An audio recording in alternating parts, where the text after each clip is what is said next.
Blackpool Pleasure Beach may well be better known around the world for its traditional, operational wooden roller coasters which date back to the 1920s, but Blackpool Pleasure Beach has 6 operational steel roller coasters, with the oldest dating back to the 1970s. Did you know the Pleasure Beach has had 11 steel roller coasters in all? Here's some information about the 5 steel roller coasters at the Pleasure Beach which are no longer operational. The Cyclone, a Pinfari Zeklon that operated between 1974 and 1987. Takeda Express, a Pinfari Supertrain ST40 that operated between 1980 and 1997. Space Invader, an indoor Zera 4-man bob roller coaster that operated between 1984 and 2008 at Blackpool Pleasure Beach.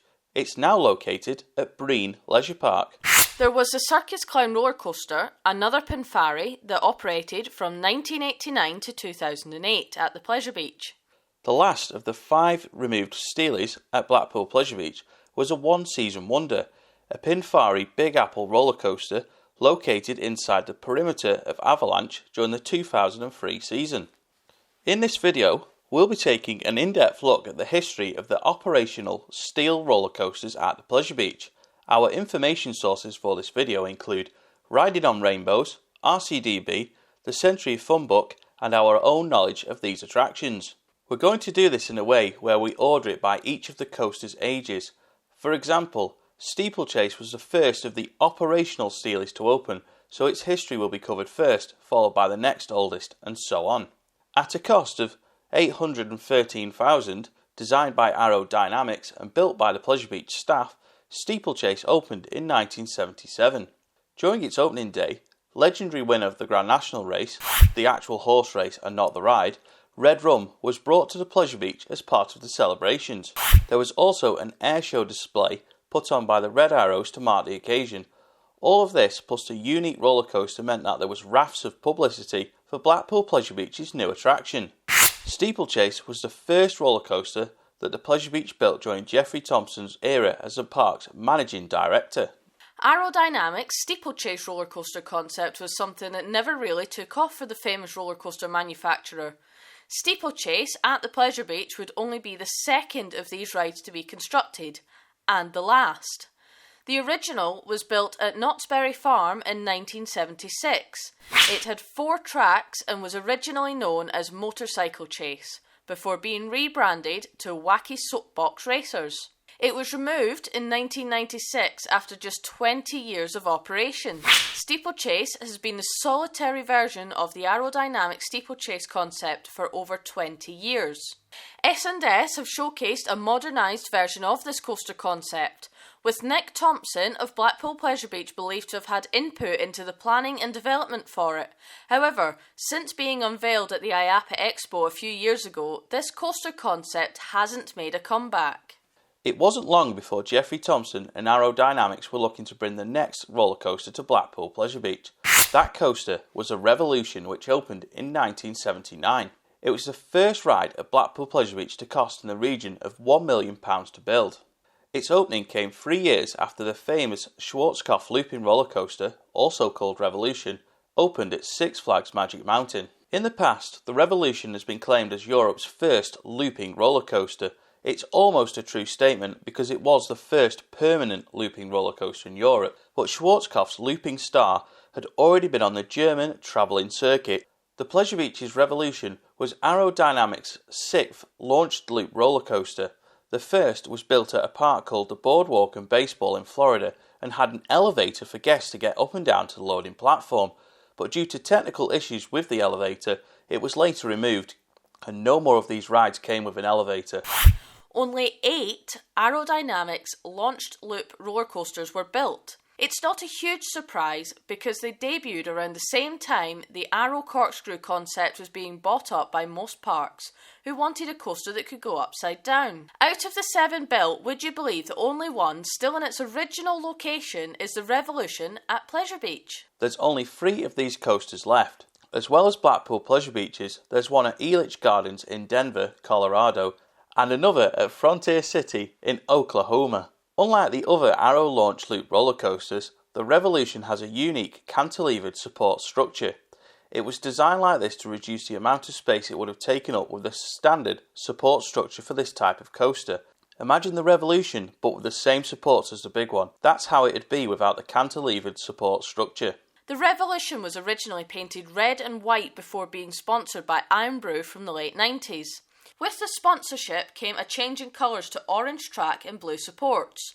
Once the sponsorship had come to an end, the Revolution was painted to the grey and grey colour scheme we see now. Avalanche opened at Blackpool Pleasure Beach in June 1988 at a cost of £2.5 million. Avalanche is a Mack Rides bobsleigh, the first of its kind in the UK, and was only the third of this type of roller coaster to be built anywhere in the world. The first, Schweizer Bob-on, opened at Europa Park in 1985, and the second, also called Avalanche, opened at King's Dominion in 1988. There's currently 6 Mack bobsled roller coasters operational. The most recent to open is at Parc Asterix in France. It opened in 2001. Pleasure Beach's marketing for Avalanche was absolutely genius, considering the coaster concept. The park sponsored Britain's bobsleigh team in the Winter Olympics, which took place 4 months before Avalanche would open. Eddie the Eagle Edwards was chosen to officially open Avalanche at the ride's official opening ceremony.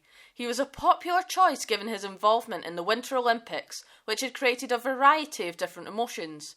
It's reported that Avalanche helped Blackpool Pleasure Beach to achieve a 27% turnover increase, with the attendances at the park reported to be up at 6.5 million visitors for the year. In 1992, construction of the world's tallest roller coaster had begun. That roller coaster will be named as the Pepsi Max Big One and eventually open in May 1994. The Big One was designed by Aerodynamics following the success of the world's first hypercoaster, Magnum XL 200.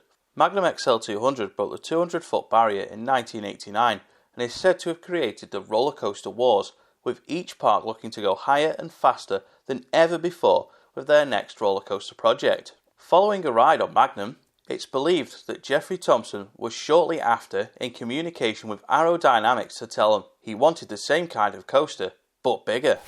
The Big One is reported to have cost £12 million and is only one of 5 Aerodynamics hypercoasters to have ever been constructed.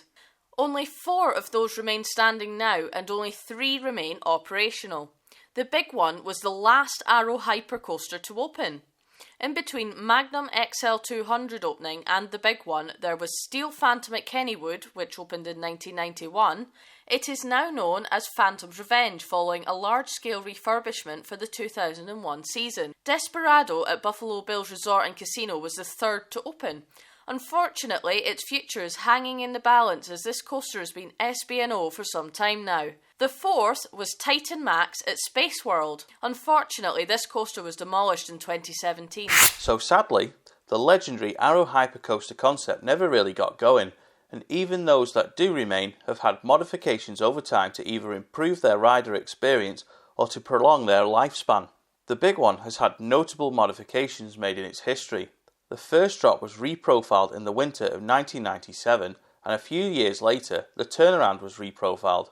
There's also been retracking of several sections over time to prolong the Big One's lifespan. At the start of 2020, we collaborated with CoasterBot to create 2 in-depth videos about the Big One. I have linked both of those in the video description. The next big roller coaster development at the Pleasure Beach was Infusion, which soft opened in early May 2007, before officially opening a few days later. Infusion is a Vekoma SLC, which first operated at Pleasureland Southport from 1999 through to the park's sudden closure in 2006. As Traumatizer at Pleasureland, it dominated the skyline in its red and blue paint job. But once its relocation to the Pleasure Beach was complete, it didn't look so big sat alongside the Big One in the Big Dipper in the log flume's former space. It's never been confirmed, or isn't likely to be, but there's been rumours in the past that when this coaster was purchased by Geoffrey Thompson, it was always planned for relocation to Blackpool Pleasure Beach at some point, but probably not in place of the log flume. It was rumoured as early as in 2003 that Traumatizer would actually be relocated to the Pleasure Beach for the following season. Those rumours never went away, coming up at the end of every park season, and only intensified when the log flume's closure was labelled on Blackpool Pleasure Beach's 2006 map. Rumours of a water coaster to replace the log flume were as loud as rumours about Traumatizer coming to the Pleasure Beach. There was even suggestions that Traumatizer was going to be built in place of the old water chute. Other rumours suggested it will be built over the top of the log flume or over the top of the Tom Sawyer Bridge. Rumours in coaster forums, those were the days. Icon is the most recent roller coaster to have opened at Blackpool Pleasure Beach, opening in May 2018 at a cost of $16.25 million, following 5 years of planning and construction. Once described as the most exciting new roller coaster in the world, the Pleasure Beach took inspiration from a variety of launch coasters out there in the planning phases, including looking at design proposals from Vekoma and Intamin before the project was awarded to Mack Rides. Icon has 15 interactions with other attractions at the Pleasure Beach, weaving in and out of rides such as the Big One, Big Dipper and Steeplechase at various points of its layout. At the time of recording, Icon is one of 16 Mack launch coasters. 2 of those are due to open in 2021. The first was Blue Fire at Europa Park, which opened in 2009. And there's been 8 clones of the original opened since then. Rumours of a Mack launch coaster at Blackpool Pleasure Beach started to make their way online sometime around 2014 after it was reported that Blackpool Pleasure Beach had hinted at a Blue Fire style roller coaster being in the planning phases during a Coaster Club event. Icon's groundwork begun at the end of 2015 with the Tom Sawyer Bridge being removed, followed by markings appearing around its location throughout the 2016 season. Icon was officially announced with its project name, Construction 18, in September 2016, and in April 2017 the name Icon was revealed.